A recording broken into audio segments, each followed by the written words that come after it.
Since it's been over 2 months since the last part of the Linda timeline, I think it's best we do a slight recap. Or you could just watch the other videos again, cause hey, more views for me, right? I have improved since then, but not as much as I would like. Unfortunately, I'm just not comfortable with long pauses in video. When we last left off, Earth was under the control of the Flood. The UNSC and Elite Alliance was stationed around Earth to prevent the Flood from escaping the planet and spreading into the galaxy. After rescuing the survivors of Blue Team, Chief and Linda made their way to Requiem. By tracking the energy signatures from the weapons they acquired on the Ark, they fought valiantly alongside new allies and awoke the Didact. The Didact seemed to be trusty as he reached out his hand to the Master Chief as a form of greeting of an equal. But unbeknownst to the ground team, Promethean Knights began warping in on board the Infinity and immediately took offensive action against its crew. One more thing I'd like to add here is that I messed up last time. I said Roland was on the Infinity, but at this point, Roland wouldn't have been the Infinity's AI. Small bit of lore that a lot of people don't know, but the Infinity had an AI that Cortana deleted since it detected Cortana's rampancy. However, since we know so very little about this AI, I'm gonna continue on the premise of the Infinity having Roland instead. Without further ado, let's get into it. Mission 1. Reclaimer. The Didact extends his hand out to the Master Chief. While hesitant at first, the Master Chief lowers his guard and takes the ancient warrior's hand, only to be met with a tug. A pull so strong even the Spartan can help but be flung forward. As the Didact pulls the Master Chief in towards himself, John is pierced with a light blade through the abdomen. Immediately, Blue Team opens up fire on the Didact from all directions while trying to avoid hitting Master Chief. Meanwhile, John is punching the Didact in the face, but with each passing blow, the Didact can feel less force coming from the super soldier before him. Though the Didact's armor has begun adapting to all their weapons, he realizes there's too many of them here, and things could get dangerous for himself. Chief uses all his strength to kick the Didact, falling backwards at Linda's feet. While she hurries to get in front of him, the other Spartan 4s around start pulling him back to cover. Chief is still shooting with his sidearm at the Forerunner while clutching his innards, keeping them in place, holding his body together. The Didact gets back into his war cryptum as it reshapes slightly and begins to open up a slip space portal. All of Blue Team comes to Master Chief's aid when they finally get word from the Infinity about what's happening on board, as well as the cryptum having teleported across the shield world. The ground team, Fred specifically, replies with a secret phrase, one he didn't think he would ever have to use. Checkmate. This is the signal that the most important piece in the board, the king, has fallen. Master Chief's vitals keep on dropping at an alarming rate when Cortana snaps on everyone. Cortana tells them that the Promethean light blade was designed to eradicate Flood at its most basic and fundamental levels. The light blade leaves nanobots that rapidly expand to burn out the flesh of whatever they cut. Cortana tells them to biofoam the wound as much as possible. While Mjolnir usually dispenses biofoam as needed, the suit will be overwhelmed soon, and their best effort is to slow down the decay until they can come up with a real solution. They decide it's best to get Master Chief into cryo as soon as possible. Everyone's shields finally recover from the Krypton's jump into slip space, and they come out of hiding. Since the moment the Didact became hostile, Knights had begun to teleport around them, and they had all been exposed to the massive blow of radiation of the slip space portal. They couldn't all rush to help the Master Chief, but now seeing his condition, Yipmur and Rethlar lead the way alongside the Spartan 4, Sarah Palmer and Lieutenant BLT. While Fred carries the Master Chief, the elites all make a wall behind the party, protecting them from behind, all while Kelly runs forward to meet any threat head on. Cortana's subroutine is having a lot of trouble finding them an escape route, but as the entire place begins to reshape, she tracks a portal opening. This is the Librarian's AI as we know. Now that the Didact controls most of Requiem again, this will be her last portal before he shuts her memory fragment out of the system. After everyone makes it through the collapsing portal, they end up in the jungle area of Requiem. While overhead they can see the Infinity coming down for an emergency landing. On the Infinity, the battle isn't going too well either, as there is a lot less Spartan force than the original timeline, and the crew was not prepared whatsoever. Linda requests a pickup, but Del Rio is stubborn and doesn't want to listen. He says they need all their assets on the Infinity until the crisis has passed, but Lasky goes behind his back to prep a Pelican for them. The Infinity could really use a couple of extra Spartans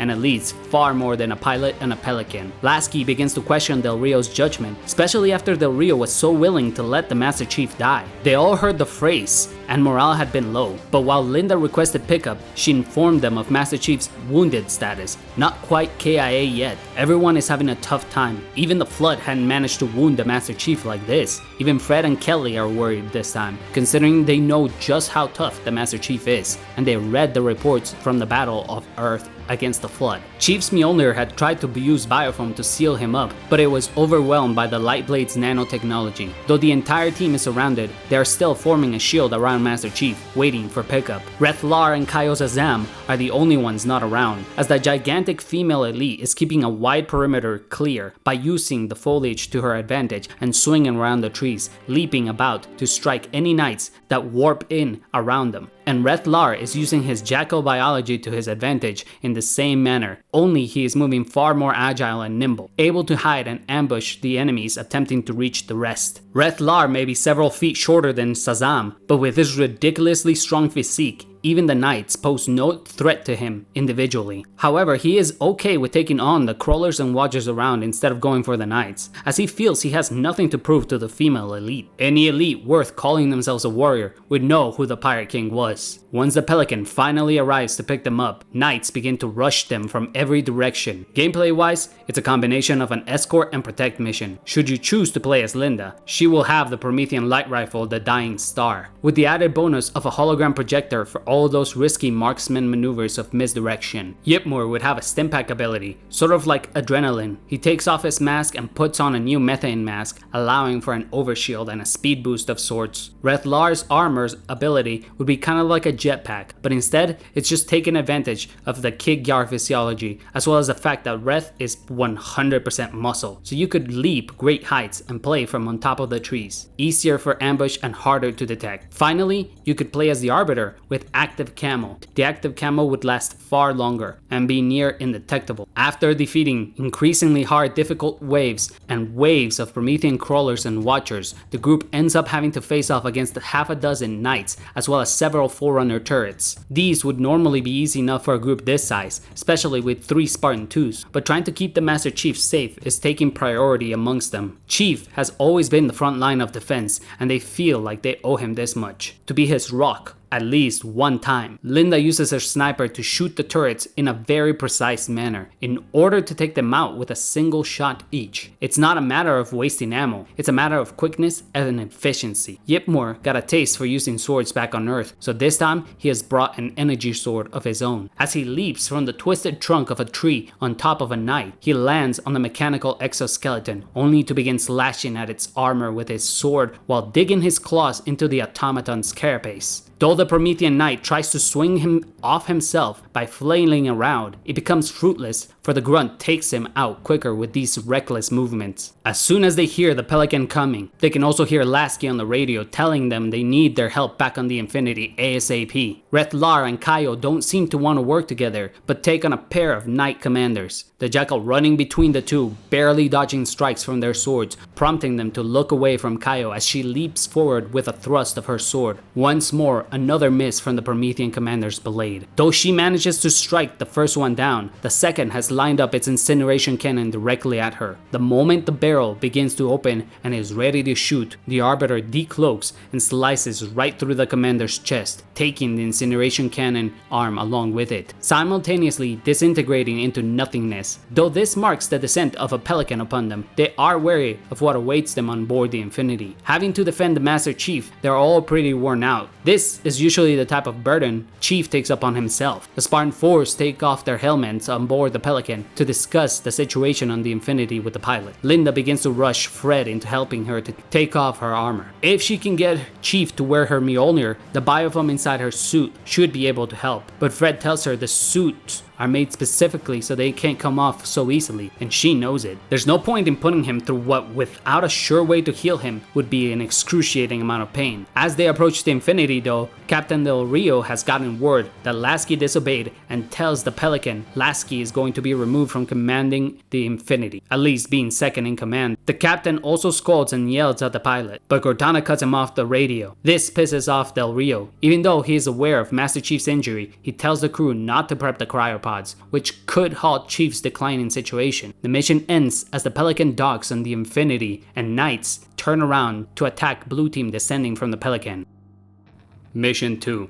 Forward onto Dawn. The Infinity has been mostly cleared of enemies, but Knights are still tearing the ship apart from the outside, while the Didact sphere hovers over the UNSC vessel, disabling its weapons. Though it took extra unnecessary time, the Master Chief was finally put into cryo, while they got out of the mess, so they may yet heal him. There was only so much Biofoam could do for him. Now he has to keep himself alive. For the meantime, at least until Blue Team takes care of the Knights on the hull and the Infinity can fight back. This mission will play out with a timer, 30 minutes. If you do not manage to kill all the Knights on board the Infinity, stopping the weapons from firing on the Didact, the Cryptum would finish taking all the info the Infinity has, and the Didact would destroy the unprotected Infinity. If you're playing as co-op, 2 players may go on one side of the hull and 2 more on the other, but you are forced to separate to take care of all the enemies on board on time. While on the hull, trying to activate the Infinity's self-defense turrets and cannons, the Spartan-IIs and IVs are on the offensive because of their magnetic boots being able to hold on and walk on the surface of the ship at any angle. Thus, the elites, Yipmur and Reth are forced to be inside protecting the crew from crawlers coming in through the vents and every tiny crevice of the ship. At this point, the crew has all but lost confidence on Del Rio after refusing to send out a Pelican for Blue Team, removing Lasky from the bridge, and almost getting Master Chief killed, as well as the aliens he spews so much hate about, helping to protect the crew. Everyone has just about had it with his orders. They are one straw away from full-on mutiny. Though the fight on the hull is progressing slowly, just due to the sheer amount of Prometheans, Fred and Kelly begin to get used to Promethean weapons, while Kelly is running around with dual bolt shots at her hip to keep both sides equally balanced for her sprinting. And a scatter shot, she likes to quickly close in the gap and make her kills feel personal. Fred is learning to use the incineration cannon as well as light rifles.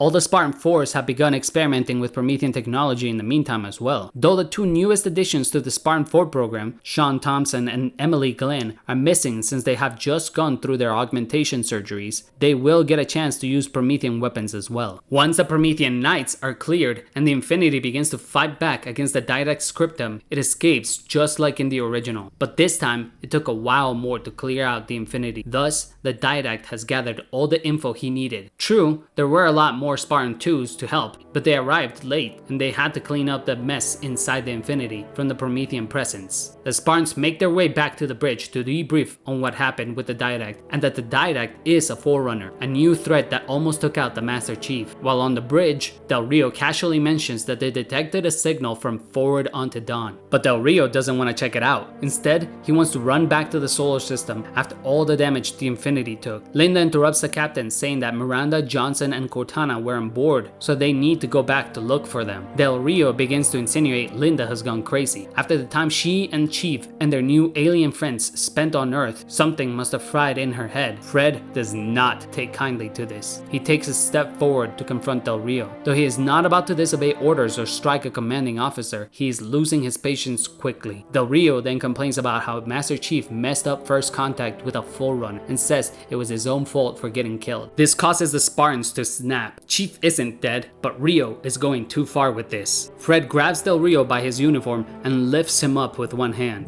And before he can speak, Lasky puts a hand on his shoulder. Stand down, Spartan. That's an order. Fred places the captain down, and Del Rio begins to scream at Palmer. Lieutenant! Arrest that man! Captain! Arrest him! Lasky takes a few steps forward and says, Captain Del Rio, you're being relieved from your post effective immediately. Del Rio tells Lasky that he can't do that. This is mutiny. Lasky just replies, It would be.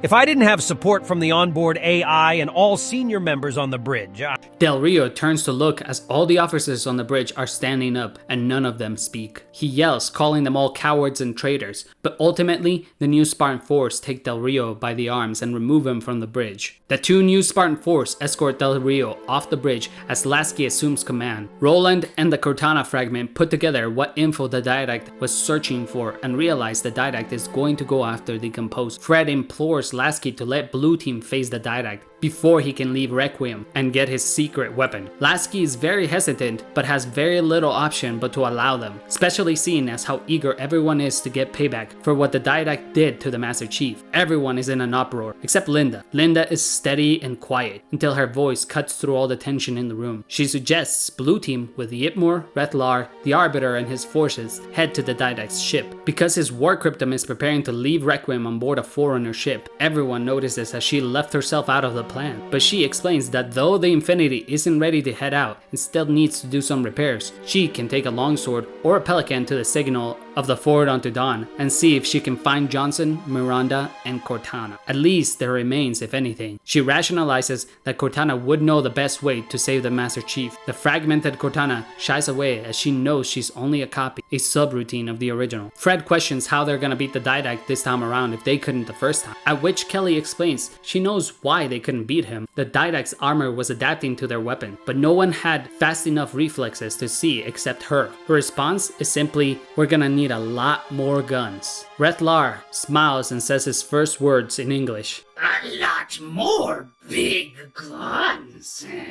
The real mission starts as Linda takes a longsword from the Infinity to track down the signal from Forward Unto Dawn. Gameplay wise, it's very similar to the end of Halo 4 where you pilot your way around Forerunner defenses. But this time, instead of being on the Mantle's approach, you're trying to avoid sentry turrets and probes from the original defenses of the shield installation Requiem. After taking out a defensive wall to exit the outer layer of Requiem, the longsword fight changes to mostly probes/fighters. The fighters are just Promethean watchers, but with larger and less aerodynamic shapes, since they are in space. As far as the probes go, they may be Forerunner in nature and advanced in technology, but these weren't meant for combat. Thus, they don't canonically blow Linda out of the air immediately. Once Linda takes out several jammers blocking the Forward Unto Dawn signal, she triangulates where the ship is and heads that way. When she gets on board the Forward Unto Dawn, she has to contend through creepy hallways with no light, nothing but the glow of Promethean crawlers lurking around. Several watchers had all made their way up the Dawn and began spawning in crawlers. These crawlers would come out through the vents to start new fights. Once she finally gets to the bridge, she checks the status of the ship, and Cortana whirls on, saying she's happy to see Linda. She expected not to be found for years, but it's only been about half a year since the Forward Unto Dawn split in two. Cortana also asks where the chief is, but Linda doesn't want to answer. She instead unplugs Cortana's subroutine from herself and lets the two merge back together. This feels extremely strange to Cortana, as the subroutine has more personality and more experience, but less computing power. Her experience and knowledge of Blue Team, Linda, and the Master Chief overrides the main Cortana, but her computing power goes back to full. She can't quite determine which parts of her are her and which parts feel like someone else. But this way, she at least is caught up on what has been happening to the Master Chief. Cortana thanks Linda and she hatches up a plan, but they are gonna need Guilty Spark. It seems both Miranda and Johnson were put into cryo though. For those of you who don't know, in Halo you have to drink cytoprethyline in order to survive in the freezing experience. And you have to be naked or you'll have frostbite burns, called freezer burns. So this being the case, Linda has to find them not just clothes, but space-worthy equipment, as most of the ship has lost pressure and is exposed to the vacuum of space. The mission ends as the cryopods begin to open. Johnson and Miranda step out. The cutscene ends with Cortana telling Johnson, "Something has happened." Mission 3, Mantle's Approach. Blue Team here consists of Fred and Kelly, the Arbiter and his two elites, Jar and Kyle, Thompson and Glenn, and last but not least, Yipmore and Rethlar. While figuring out how to stop the Didact's shields from adapting to their weapons, they thought their best choice would be to bring up as many different weapons as possible. But the Spartans with human weapons, from Spartan lasers to rockets, down to SMGs and basic projectile weapons. The elites are the ones with the least variation in their weapon, carrying swords each, but the Arbiter with a carbine, and Jar a brute shot with spike grenades. The Spartan Force are using Promethean weapons, and Yipmore is running around with a plasma launcher that has been modified with a belt looping around his whole body with varying types of grenades to keep foes on their toes. As I stated on the last part, Yipmore enjoyed the feel of a sword in his hand, so now he has managed to acquire one, and is keeping it with him, hidden from the elites. Rethlar is carrying several needler types holstered, but with his bodybuilding physique, he's wielding a comically large chieftain gravity hammer. This version of Blue Team has gone to extreme lengths to avoid having the same weapons, except once again the elites. Fred and the Arbiter will take each half of their forces and stop the Didact from leaving Requiem. This entire mission is just pushing through the spires in the same way Master Chief does in Halo 4, except with one team of Spartans and the other of ex-Covenant races. Essentially, nothing is too grandiose here. We get the Spartan Force admiring the Spartan-IIs, and the other side, we have Yipmore and the Arbiter working as equals, which throws off Jar, Quolam, and Kaios Azam a bit. But if the Arbiter is showing a grunt this much respect, then this grunt must have earned it, as well as the Pirate King tagging along. Even the fearless female elite won't mess with. She has heard the stories of how Rethlar would eat the skin of his enemies' faces while they were still alive and attached to them. Besides, a Kig Yar that was this strong was a freak of nature on its own. This mission allows Master Chief to equip a jetpack in Halo 4, so here, each member of both teams gets the chance to try out armor ability. The Spartans get the full range from armor lock to Promethean vision, while the alien races are more attuned to what they're accustomed to. The elites can use camo, decoy, bubble shields, and the equipments from Halo 3, while Yipmore would be locked to a jetpack with infinite exhaust. If you can't tell by now, I'm a big supporter of previous games' equipment abilities, being able to go forward at least. Though canonically armor lock is my favorite and first ability besides sprinting, I know a lot of people hated armor lock, but there's something to be said about bringing back old abilities into newer games. Story-wise, this mission is quite uneventful, until the Didact realizes Blue Team has been trying to stop him from leaving Requiem, at which he begins preparations to take the Mantle's approach and leave. As soon as he is ready, he starts to take off, at which point both Pelicans have to scurry to make it on board the Mantle's approach. So this plays out similar to the same way that Halo 4's final mission, as well as when Chief sneaks into the Lich to take him to the Composer at Ivanov Station. The Pelicans get within the Mantle approach's shield and take off into slipspace. While Blue Team is on their mission, Linda makes it back to the Infinity with Johnson, Miranda, and Cortana. Johnson and Miranda are asking Lasky a lot of questions as to what happened to Earth, since Linda mostly wanted to discuss what happened to the Master Chief. Cortana is only interested in saving Master Chief, and she has a plan that has the highest chance of working considering what kind of technology they're working with, that being of super advanced Forerunner weaponry. I have a plan to save the Chief, but we're going to need the monitor and the little parting present we left with him when we escaped the Ark. Mission 4. Installation 03. Once in slipspace, both groups of Blue Team land within the Mantle's approach, with the Didact telepathically communicating with them just like he does with the Master Chief. The Didact mocks them relentlessly and keeps sending obstacles and knights their way. On board Mantle's approach, they all focus on getting to the Didact before reaching Installation 03, aka the Halo where humanity found the Composer. Since this time around the Infinity has not had time to undertake its mission to remove the Composer, it's still on Installation 03. I am gonna focus more on original characters here, guys. While we all want to hear exploits of the Spartans, I think Timeline 2 is special in this way, by having the characters you and I have nurtured into existence. Yipmore and the Arbiter's team does not hear the Didact. It seems this is an ability he can only use to speak with the humans, so they are completely unaware that the Forerunner knows they are on board the ship, meaning they are more worried about covering their tracks instead of preparing for a fight. This catches up with them in a colossal way, as they begin to be surrounded by a sea of crawlers. Even behind cover, they are finding it difficult to fight back, as the shots do bend and follow around walls. While the female elite is trying to cut crawlers all around her, they are swarming her and jumping all over her, stopping all her movements. She may be strong, but dozens of crawlers on top of her are rendering immobile. Jarquolam and Yipmore are rendered semi-useless as 100 Watchers descend on the group. As you may know, Watchers can hold grenades in stasis and fling them back at their opponents, meaning Yip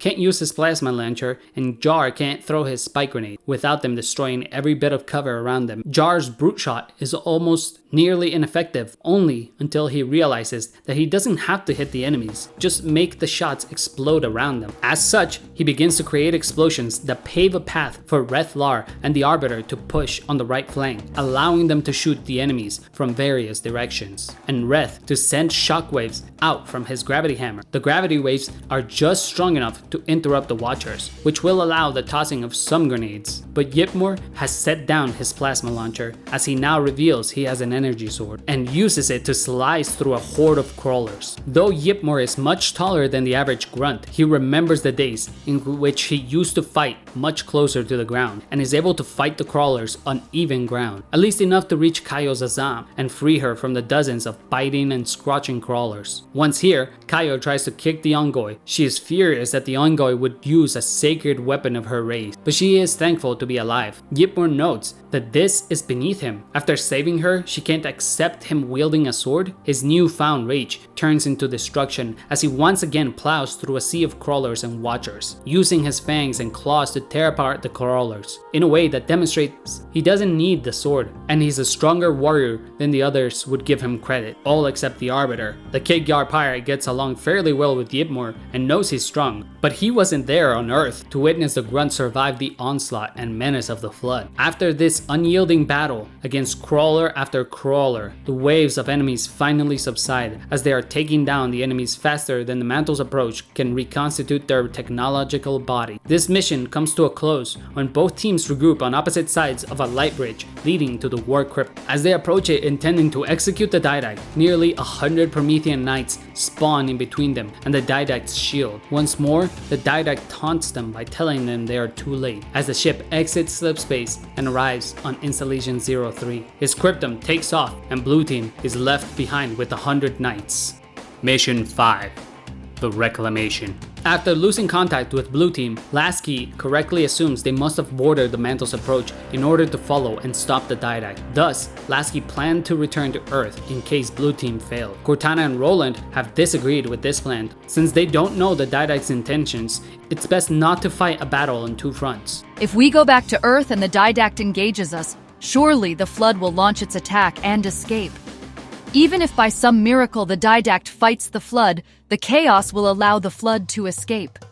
The creature on Earth is far smarter than all of us combined.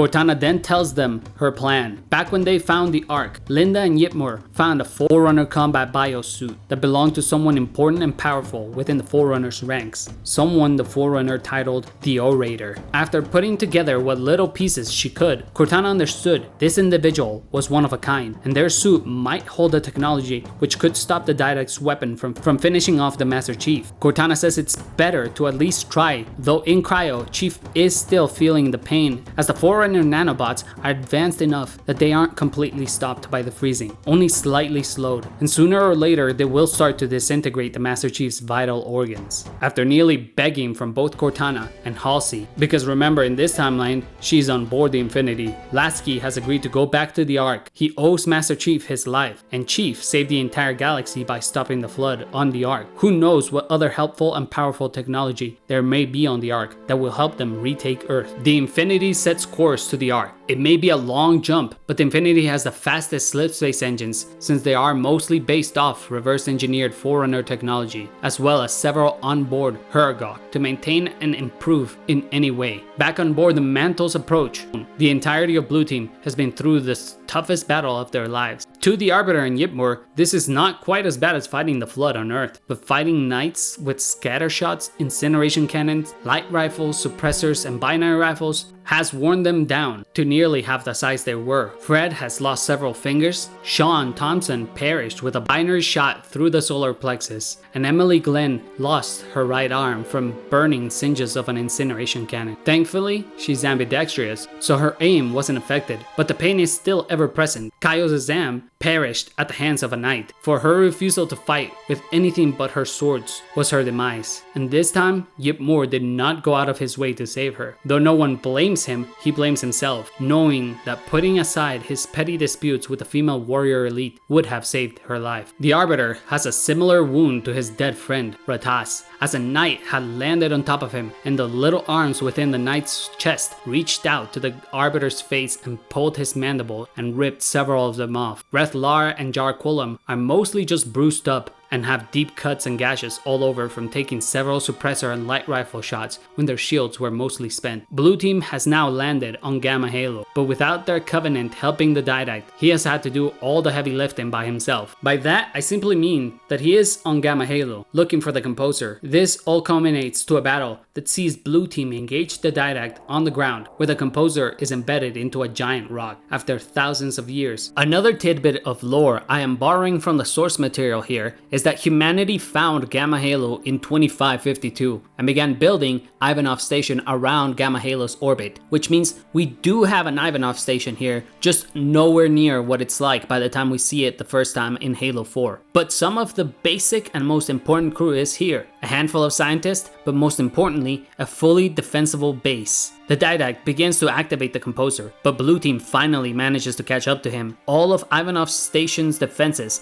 are focused on stopping the War Cryptum, thus forcing the Didact out into the open. Blue team engages the Didact, and initially they seem to have a lot of success as his armor can't quite adapt to the vast difference in weapons wrought onto him. But just like how he stopped Master Chief's armor in place and psychokinetically began to control his body, he does that once more to all the Spartans here. Fred, Kelly, and Emily. With this, he manages to regain control of the battle, as his shields have now adapted to all of the vast types of grenades Yipmore shot at him, as well as the spikes from Jar, carbine needles, and all other various types of attacks from the alien fighters. At this moment, the Didact believes he has won, and is about to activate the Composer. He begins to tell them what's gonna happen to them, as they will be grinded down to nothing but code and become his warrior servants that no power, not even the Flood, could stop. When suddenly, Dr. Tilson broadcasts over the speakers over the station. The Flood could not stop humanity, and they are far more fearsome than you. The Didact pauses for a moment, stunned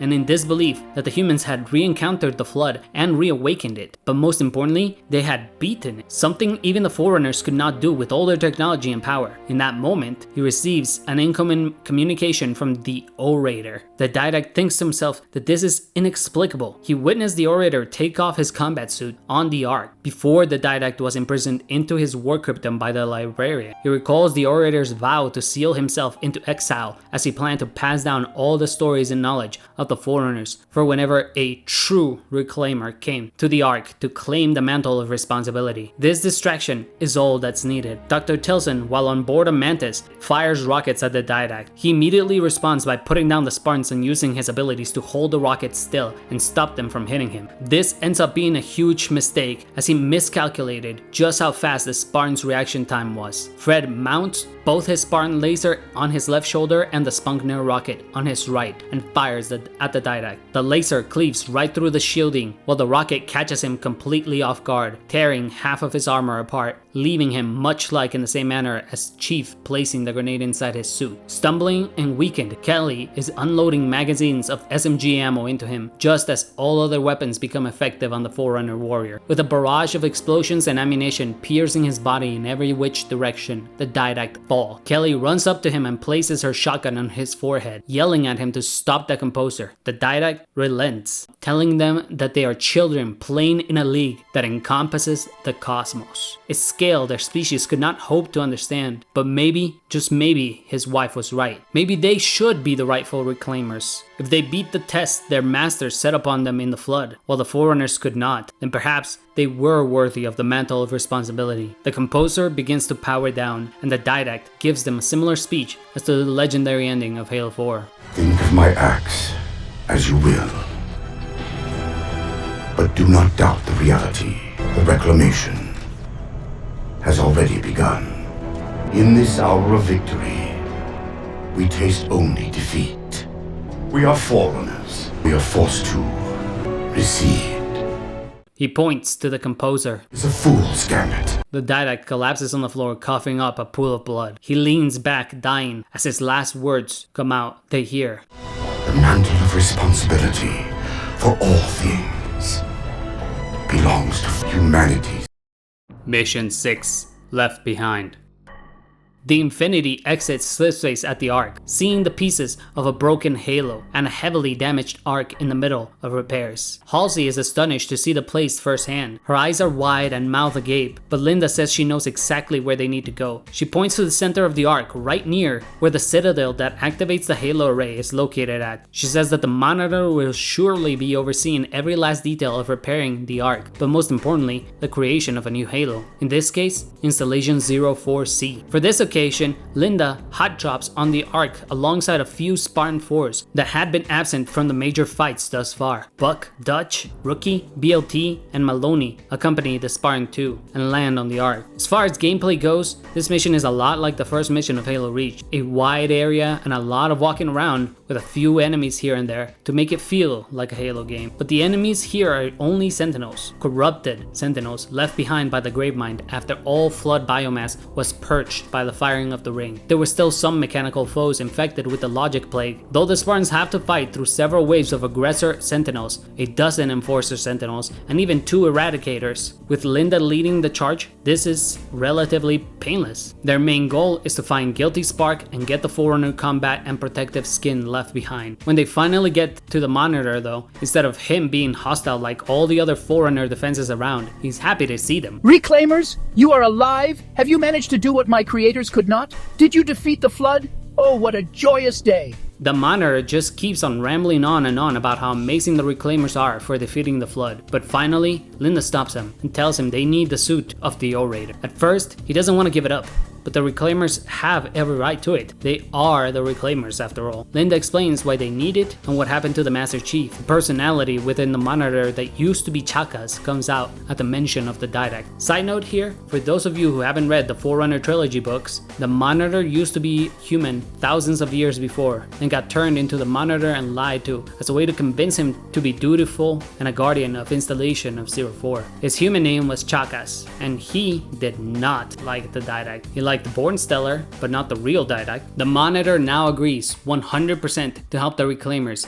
if it means stopping the Didact and getting some revenge for what he did to ancient humanity. Spark hands over the suit willingly, but refuses to accompany them. He says he has a few things to get ready before they leave the Ark. The next part of the mission abruptly begins as we play as the Master Chief. He is hearing voices and echoes in his mind. He's in a battlefield on Sidonius 5 in 2543. The Master Chief is standing on a pile of dead brutes, jackals, and elites. But his victory feels hollow as the battlefield is also littered with human bodies. Chief feels an odd sense of deja vu at first. His mind is cloudy, and in this manner the battlefield is also extremely foggy. He knows he had a mission. He thinks about it for a moment and remembers it's to rescue Admiral Kinovsky and get him off planet. But he keeps hearing Cortana's voice. Something doesn't add up to him though, but he had a mission to complete. The entire time, his ears are ringing and everything sounds like it's coming from afar away. As he runs through the ruins of a city, killing several would-be opponents, he's having a tough time in this battle. Every time he gets hit with a jolt of plasma or pushed around, he feels a pain in his chest and stomach. Even a plasma shot from a hiding grunt he remembers all too well, one that permanently scarred his forearm. The sense of deja vu is now gone and he realizes that these events already happened, but he feels powerless to stop them. Each time he's struck with a shot, his mind clears up more and more, but the pain just keeps stacking up. His Spartan training had taught him to ignore pain, but when the pain begins to be overwhelming, even the Master Chief can't help but be slowed down. He makes another realization. Cortana did not exist yet, so him hearing her voice is all psychosomatic. Master Chief keeps going through his memory, helpless as he begins to remember how this mission ended, unable to change the past. He doesn't give up though, he just keeps fighting his way to the Admiral. Once he finally reaches the Admiral, he can see an elite holding him by the neck, trying to drag him, but the Admiral is fighting back. The elite, seeing that the demon went through so much hell to get to the Admiral, knowing he cannot stop the Master Chief, kills the Admiral before the Chief can close the distance to him. The golden clad elite races the man in his 70s, but with a full head of black hair, 3 feet off the ground, and rams his sword into the Admiral's stomach. At the exact moment, the Master Chief feels a pain in his chest, as if the sword had gone through him. He looks down to a gaping hole in his chest, no longer wearing Mjolnir. Then back at the Admiral, but it's not the old man anymore, it's himself. He looks down again and sees the elite's sword through his stomach and feels the tight grip on his neck. The Chief refuses to die. No weapon, in no armor, he continues to fight. He punches the elite in the face, almost breaking the elite's skull with his sheer strength. Then a second punch, finally forcing the elite to put him down. Through grunts of pain and self-mutilation, the Master Chief digs the sword from out of his chest and uses it to stab the elite instead. He doesn't have to look down to know he's wearing armor again. He can feel his strength coming back as he leaps on to several more elites, cutting them to slices. Before they can even react to their leader's death, he makes his way to the gravity lift of the Phantom holding steady. This had been the Master Chief's greatest failure since the death of Samuel 034. His failure to save Admiral Kenofsky, but just like he rose from the ashes that day, as he made his way up onto the Phantom, back to the Covenant flagship Glacis Sidonius V, and dueled Sola Fanami, one of the Covenant's greatest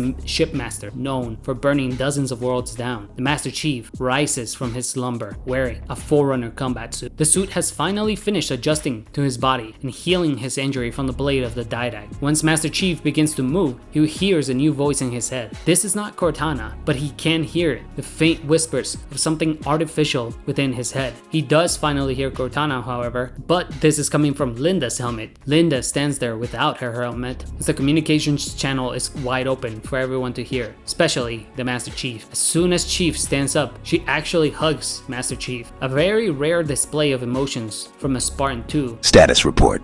Status report? Chief, you died. Explain.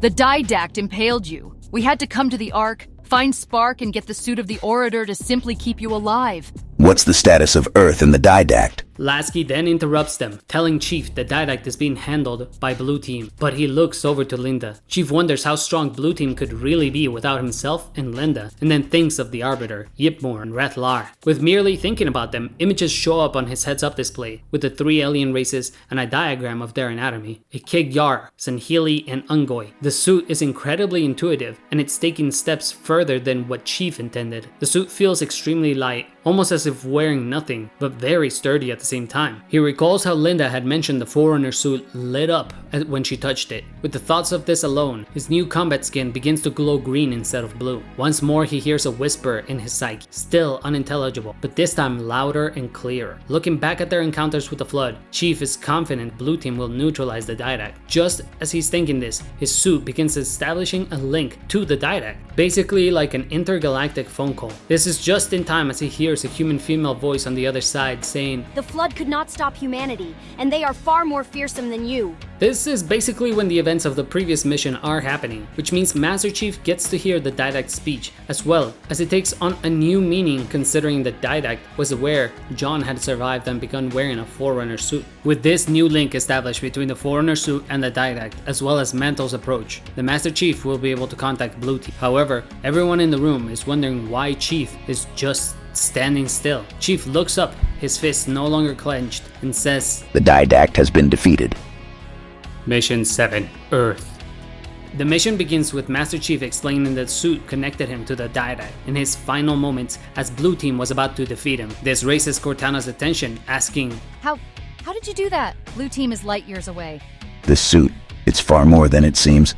That much is clear enough. Cortana seems to be jealous, considering there's seemingly no way to insert Cortana into the suit. The implants rejected her, like if there was already an AI in there. While Halsey has been observing the Master Chief, she has also requested to be left on the Ark to study all knowledge left behind. While Master Chief was recuperating, the Monitor made his way back to the Infinity alongside an army of Sentinels he pulled away from the reconstruction of Installation 04. He intended to help humanity fight the Didact and had been telling Lasky and Linda of all he had learned while on the Ark. Johnson and Miranda have accompanied Halsey as they need some downtime since they are not quite ready for battle. Guilty Spark begins explaining how the chambers of the Orator revealed who this elusive Forerunner was. He was one of a kind, which did not fit into the standard Forerunner society, a title created after the war against the Flood had been going on for hundreds of years. The office of the Orator was created with the goal of maintaining some form of Forerunner culture, to pass on their teachings and lessons, as well as the history of the race, since they knew they would lose the war against the Flood. You've heard of Born Stellar Makes Eternal Lasting, prepare for Celestial perishing renews eternity. This was the name of the Forerunner that predicted the collapse of the domain and began to record all of Forerunner history and major events, as well as important information into a written format, so that once the galaxy was reseeded with life, even if the Forerunners made the right choice of not redistributing themselves into the galaxy, they could help future civilizations take the mantle of responsibility and guide them away from the mistakes they made. We skip to Master Chief having sent a message to the Mantle's approach, which will overtake the ship's systems and allow Blue Team to command it, as if it were humanity's ship to begin with. This will allow Blue Team to pilot Mantle's approach and take the Composer back to Earth. Since there is nothing left alive on Earth that isn't Flood, humanity has no quarrels in using the super weapon. The Composer is not a very effective weapon for its intended purpose, which was to delete a creature by digitizing them and thus removing the parasitic infection from them. But original victims of the Flood parasite proved to still be infected when they made their transformation from digital back to the mortal plane. The plan is to digitize the Flood and destroy/delete the data holding the digitized format. But even the powerful ship of the Didact will not be able to withstand the power of the Flood, as the Flood has had months to prepare and build up its arsenal on Earth. Seeing as its undead flesh puppets need no rest, they have worked day and night building ships, defenses, and armaments to escape Earth. With one swift push, they could overtake the humans and Healy Alliance, since they have to watch the entire planet, as to stop any Flood forces from escaping. While the Flood only needs to have a small opening, the plan is to have humanity and the elites launch a full assault on Earth at the site where the portal to the Ark is located at, while the Infinity comes from the other side of the portal to provide additional support closer to the ground, all to buy Mantle's approach enough time to land on Earth and use the Forerunner's relic in New Mombasa to power the Composer on a planetary level, while in Halo 4, the Composer levels the population of New Phoenix in minutes. In this manner, they'll have to protect the Composer while it charges up, but once fully charged, it will cleanse all biomass of the entire planet in seconds. With this plan, the attack for Earth commences in late July 2553, almost exactly a year after the beginning of the invasion for Reach. Though their attempt to catch the Gravemind off guard fails, as the portal opens from the Ark and the Infinity comes through ready to blast its way through. It is immediately hit by hundreds of surface-to-air missiles, almost instantly rendering it nearly useless. The Infinity deploys all ships in its command, a combination of 10 light and heavy frigates, to protect itself and divert danger from them from the bombardment it's receiving from the ground forces. Right after the Infinity came through the portal, the rest of the human elite alliance engages the orbital defenses the Flood has deployed. At the center of this conflict is the Didact's ship. This battle is extremely similar to the last mission of Halo 4, as the Mantle's approach is attempting to gain ground and close the distance to Earth, except this time it has backup. This is when Fred deploys Blue Team, in a similar fashion as to how Red Team was deployed to protect the orbital defenses during the fall of Reach, except this time it's the reverse. Their goal is to take care of the Flood forces, keeping the heavy barrage coming. Only forces allowed to deploy down to Earth are those who have a sufficient biosuit, aka Spartans, and their suits have been rigged with self-destruct orders should it detect themselves as Flood compromised. A Spartan infected would make taking Earth back far more difficult than it needs to be. While Blue Team leads a mission to stop the orbital defenses, Linda and Master Chief have been dropped in the field alongside Rookie, Maloney, and BLT, with Maloney being their pilot to the surface, considering he may be the best pilot left in the UNSC, as well as a decorated ODST and a newly augmented Spartan-IV, not to mention one of the only people to have flown a vehicle in Flood-controlled territory. Once on the surface, they have to contend with a lot more variation of Flood forms in the form of animals. The Gravemind had stopped producing as many pure forms, as it didn't want to waste time when it could use all these infected forms as is. Their first challenge is an enemy they all know too well, Flood Bears. But they are also surrounded by what can only be guessed at being Flood Alligators, as they had landed in a swampy, mushy mess. No maps specified this being a swamp, but with all the Flood biomass spread out everywhere,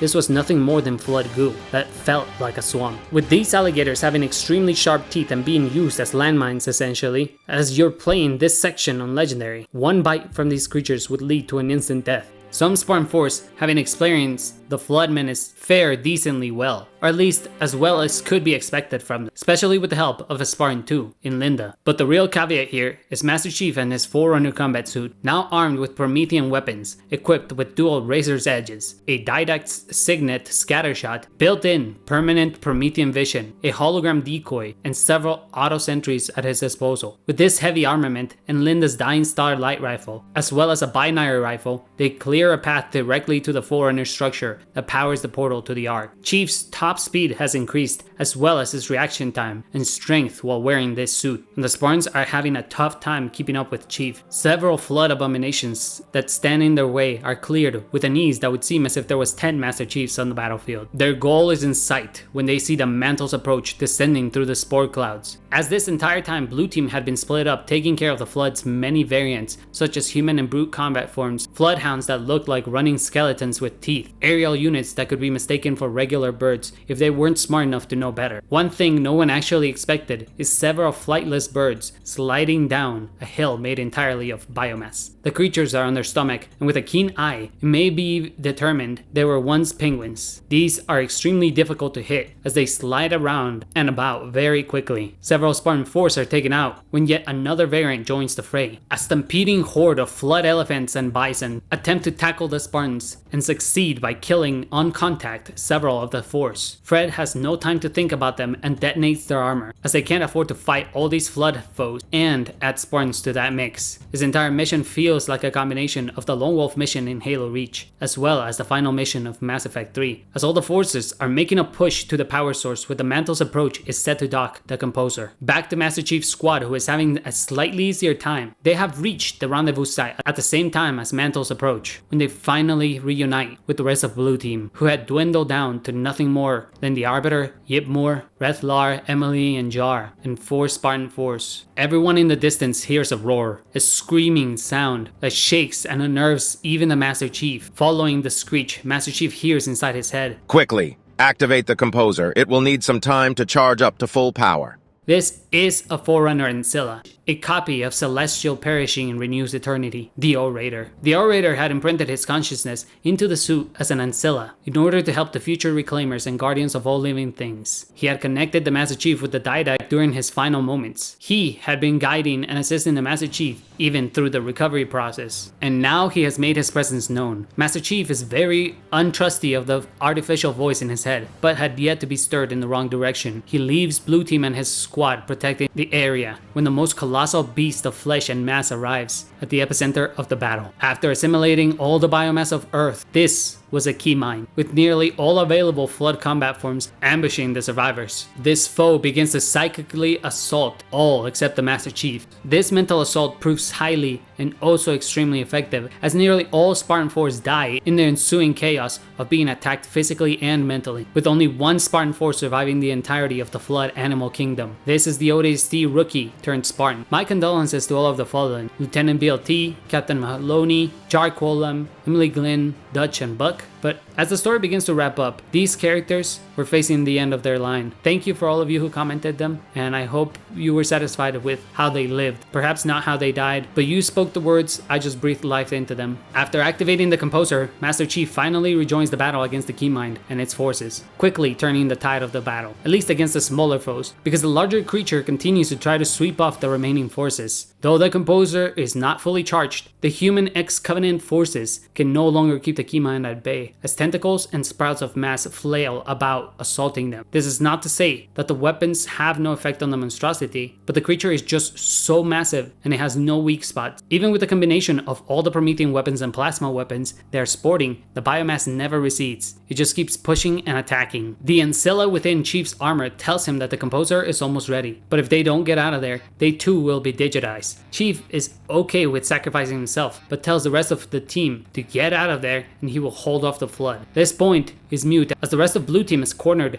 and couldn't get out even if they tried. Yipmore looks around, seeing the new friends he made. In a dire situation, he looks at Fred and says, "Not demon, he looks at Kelly, not Spartan, he looks at Master Chief, not human, then Rethlar and the Arbiter. friends, He looks at Linda finally and says, not friends. This is my brood." The proud Ongoy drops his plasma launcher and takes all the grenades he had carried with him. He makes his way to one of the Spartan Force's dead bodies and picks up its Spartan laser. The grunt's hands struggle to clasp the laser and the trigger. He starts charging up the laser and running towards the Keymind, his new methane mask at full power giving him an adrenaline boost, each step quickly closing the gap. As the Flood creature begins to shoot spikes at him, Yipmore begins to dodge, some successfully, but others still manage to pierce. The Master Chief quickly catches up to Yipmor, and while the two are running at the Keymind, more flood spikes are launched at them. This time, however, Linda knocks them all out of the air with shots from her binary rifle, disintegrating the flying biomass projectiles. Yipmor can feel the corruption and infection inside his body begin to change. He is running side by side with the Master Chief and activates plasma grenades on his hands. He nods at the Master Chief, and Sierra 117 nods back. Yipmor jumps, and in midair, Chief catches him with one hand on the grunt's back and the other at his waist. He spins around with the grunt to gain momentum, then twists his hip like a boxer about to put all force into a single punch, and heaves the grunt forward towards the flood creature. In midair, the grunt simply says one thing: Yipmor's pack! Yipmor's brood never dies! Exploding the second he touches the creature. The grunt, carrying over 60 grenades around his body, lights up like 10 solar flares. The explosion even launches the Master Chief backwards a bit. The creature retreats in pain momentarily as pockets of flesh fall apart from all over its body. The rest of Blue Team instantly feels a small relief from the mental assault of the Keymind. They don't squander this moment. Though they want to grief, they immediately run into the Mantle's approach. The battle above has been very much so a stalemate, if not more leaning towards the Flood's favor. With all of the Infinity's frigates shattered to pieces, nearly the entire Sangheili Navy and UNSC forces. But Blue Team boards the Mantle's approach and focuses its weapons on the Keymind. Master Chief, alongside the Forerunner AI in his suit, pilot the Mantle's approach into orbit while continuing supporting fire. On their escape from Earth, more hands are lost, however, as they see several Pelicans and escape pods launch out of the Infinity while it begins to crash onto Earth. On board the Infinity is Captain Lasky and Roland, as well as Sarah Palmer and Del Rio. She had stayed on board to buy the captain as much time as possible while he initiated a kamikaze crash into the flood forces to stop them from deactivating the composer. The Mantle's approach exits orbit just as the composer begins to activate. A crimson red tint sweeps over the entire planet, followed by an orange glow, then a second pulse of an orange glow, and finally just a steady impulse of orange waves coursing through the planet. The skies begin to clear more and more with each passing wave. On the remains of New Mombasa, a monument to all those lost during the Human Covenant War and the war against the Flood is erected. Everyone in attendance has lost friends, family, and loved ones. Inscribed on the monument are some familiar names though: Thompson, Glenn, Del Rio, Lasky, and Palmer. And where the 117 is usually scribbled on, there's a change this time. Instead, there's a knife stuck deep into the slab of rock, and hanging from it is a methane mask. Yipmor's all-methane mask from their first escape from Earth.